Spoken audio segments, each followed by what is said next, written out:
Iran की America को चेतावनी भी देखी गई, अगर तेल और गैस ठिकानों पर हमला हुआ तो हमें रोका और किसी को तेल नहीं मिलेगा।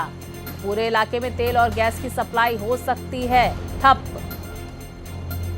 अभी तक अमेरिका के प्रस्ताव पर फैसला नहीं, ईरान की तरफ से ये कहा गया है।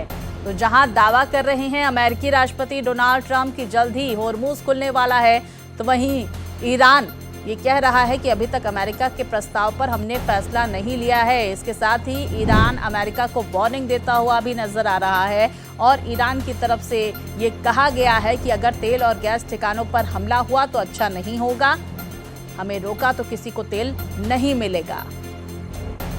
तो पूरे इलाके में तेल और गैस की सप्लाई रुक सकती है। अभी तक अमेरिका के प्रस्ताव पर फैसला नहीं लिया गया है, क्योंकि देखिए अमेरिका ईरान के हितों को ध्यान में रखते हुए प्रस्ताव तैयार नहीं कर रहा है। ईरान की तरफ से पहले भी इस तरह के आरोप लगाए गए हैं।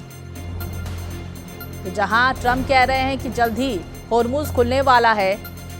विस्तार से जानकारियों के साथ मेरे वरिष्ठ सहयोगी कृष्ण मोहन हमारे साथ जुड़ गए हैं। कृष्ण मोहन, ये बड़ी एक तरफ जहां अमेरिकी राष्ट्रपति कह रहे हैं कि जल्द ही होर्मुज खुलने वाला है, ईरान कह रहा है कि अभी प्रस्ताव पर हमने सोचा नहीं है, कुछ फैसला नहीं लिया है।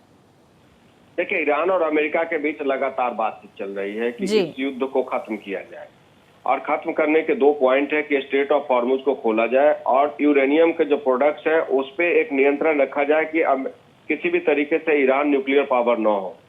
लेकिन पिछले दिनों में ये एक नई डेवलपमेंट है कि हमारे वेसल्स पे हमला हुआ और उसमें हमारे 3 भारतीय मारे गए। तो भारत ने भी एक विरोध जताया है, ईरान से भी और अमेरिका से भी।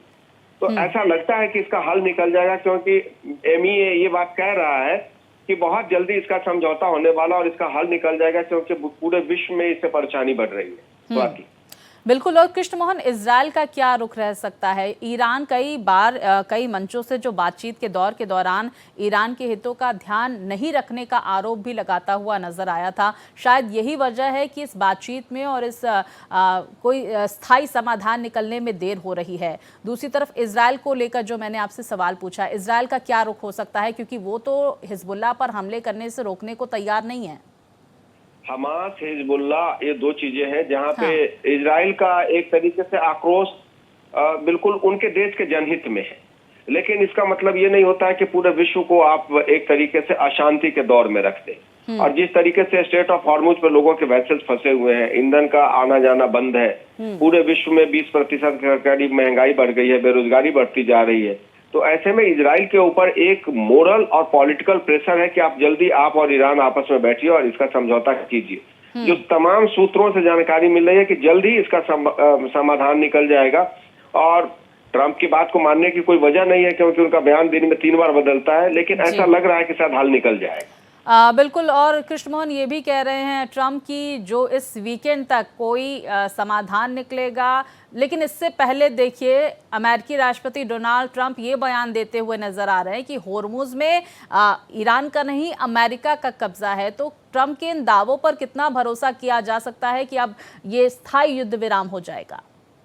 स्थायी युद्ध विराम की संभावना बहुत कम है, क्योंकि अमेरिका स्ट्रेट ऑफ हॉर्मुज पे कंट्रोल चाहता है, लेकिन स्ट्रेट ऑफ हॉर्मुज पे किसी का कंट्रोल नहीं होगा, क्योंकि वो इंटरनेशनल स्पेस है। और इंटरनेशनल स्पेस पे सपोज कीजिए कि जो समुद्र का किनारा है उसका लेफ्ट साइड जो है अमेरिका का है और राइट साइड जो है वो ईरान का है। तो बीच वाला हिस्सा किसका है? तो बीच वाला हिस्सा पूरे विश्व का है। तो ऐसे कह के तो उस पर नहीं हो सकता कि अमेरिका का कब्जा हो जाए। लेकिन हाँ, उसका कोई मैकेनिज्म डेवलप हो सकता है कि ईरान, इजराइल, अमेरिका और जो तमाम स्टेक होल्डर्स हैं वो एक ऐसा फार्मूला निकालेंगे जिससे किसी की दिक्कत ना हो और वहां से जो वेसल्स हैं, फंसे हुए वेसल्स हैं, उनके निकलने का रास्ता खुल जाए। कृष्ण मोहन, अभी कुछ वक्त पहले भी आपने इस बात का जिक्र किया था, जिस तरह से अमेरिका की तरफ से हमला किया गया ओमान में, जो भारतीय शिप मौजूद था उसमें 3 भारतीयों की जान चली गई, लगभग 21 लोगों को बचाया भी गया। उस पर अमेरिका की कोई टिप्पणी आई है या अमेरिकी राष्ट्रपति डोनाल्ड ट्रंप की कोई टिप्पणी?